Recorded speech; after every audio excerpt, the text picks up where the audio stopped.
Assalamualaikum warahmatullahi wabarakatuh. Selamat pagi Bapak Ibu dan teman-teman semua. Perkenalkan saya Nisa Dewi Nasarina dengan NIM 25050638035, Prodi S1 Pendidikan Tata Rias, kelas 2025B. Pada kesempatan kali ini, saya akan memaparkan hasil analisis saya dengan tema menggugat pembelajaran Pancasila yang hanya formalitas.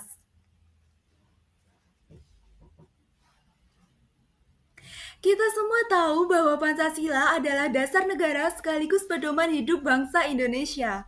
Namun sayangnya, di dunia pendidikan, Pancasila seringkali hanya diajarkan sebatas teori dan hafalan. Banyak siswa yang bisa mengucapkan 5 sila, tapi belum tentu memahami maknanya. Akibatnya, nilai-nilai Pancasila kurang dihayati dan diterapkan dalam kehidupan sehari-hari. Fenomena seperti intoleransi, rendahnya empati, dan bahkan perilaku korupsi menjadi bukti bahwa pembelajaran Pancasila masih bersifat formalitas.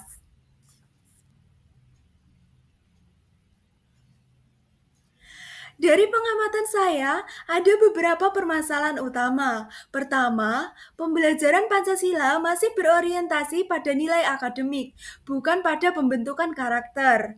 Kedua, metode pengajaran masih kurang inovatif dan membosankan. Yang ketiga, minimnya keteladanan dari pendidik dan lingkungan sosial. Dan keempat, Pancasila sering hanya menjadi simbol seremonial, bukan kesadaran moral. Kalau hal-hal ini terus dibiarkan, Pancasila bisa kehilangan maknanya sebagai ideologi hidup bangsa.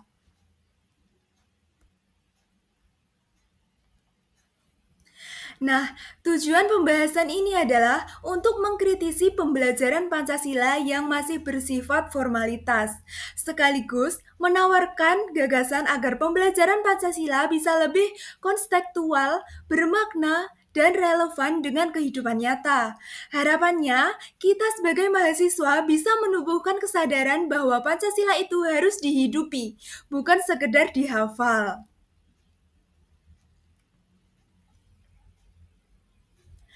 Di berbagai sekolah dan kampus, siswa sering hanya diminta menghafal 5 sila tanpa benar-benar memahami isi dan maknanya. Kegiatan seperti upacara bendera atau tugas refleksi nilai sering dilakukan hanya untuk memenuhi kewajiban administratif. Padahal, esensi Pancasila justru terletak pada pengamalan nilai-nilainya dalam kehidupan sehari-hari, seperti menghormati perbedaan, bekerja sama, dan menjunjung keadilan. Jadi, pembelajaran Pancasila seharusnya menekankan pada praktik nyata, bukan hanya pada teori.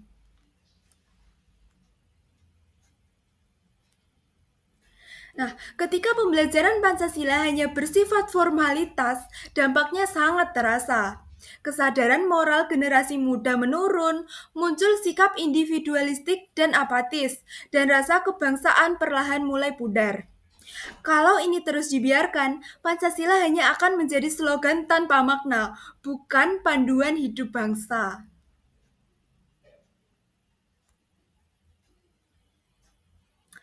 Nah, untuk mengatasi hal tersebut, saya punya beberapa gagasan. Pertama, gunakan pendekatan konstekstual dan praktik langsung seperti proyek sosial, kegiatan gotong royong, atau simulasi nilai-nilai Pancasila. Kedua, perlunya keteladanan dari pendidik karena mahasiswa atau siswa akan lebih mudah meneladani nilai-nilai Pancasila jika ada contoh nyata. Dan yang ketiga, integrasi lintas mata kuliah. Nilai-nilai Pancasila sebaiknya diterapkan di setiap bidang ilmu, termasuk di bidang tata rias. Misalnya, dengan mengajarkan toleransi, penghargaan terhadap keberagaman budaya, dan menghormati setiap identitas.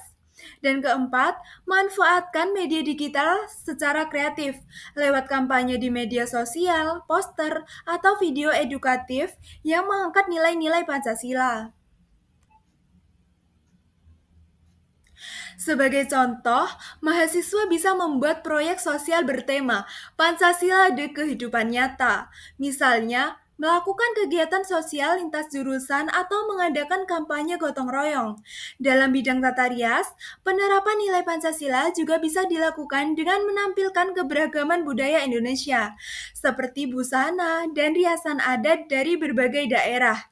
Dengan semangat menghormati dan menghargai perbedaan, inilah bentuk nyata bahwa Pancasila bisa dihidupkan di berbagai bidang, termasuk di dunia kecantikan dan seni.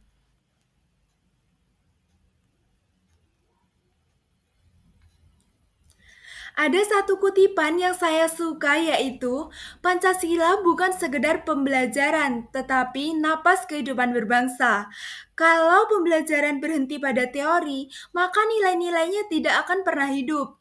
Karena itu, tugas kita sebagai generasi muda adalah menghidupkan Pancasila melalui perilaku, karya, dan sikap kita sehari-hari.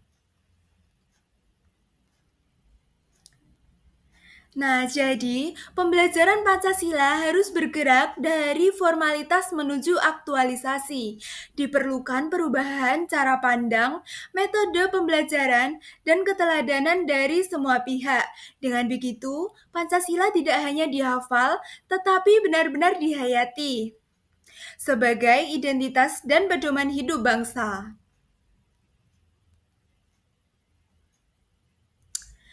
Jadi, dapat saya simpulkan bahwa pembelajaran Pancasila di Indonesia saat ini masih cenderung bersifat simbolik dan administratif.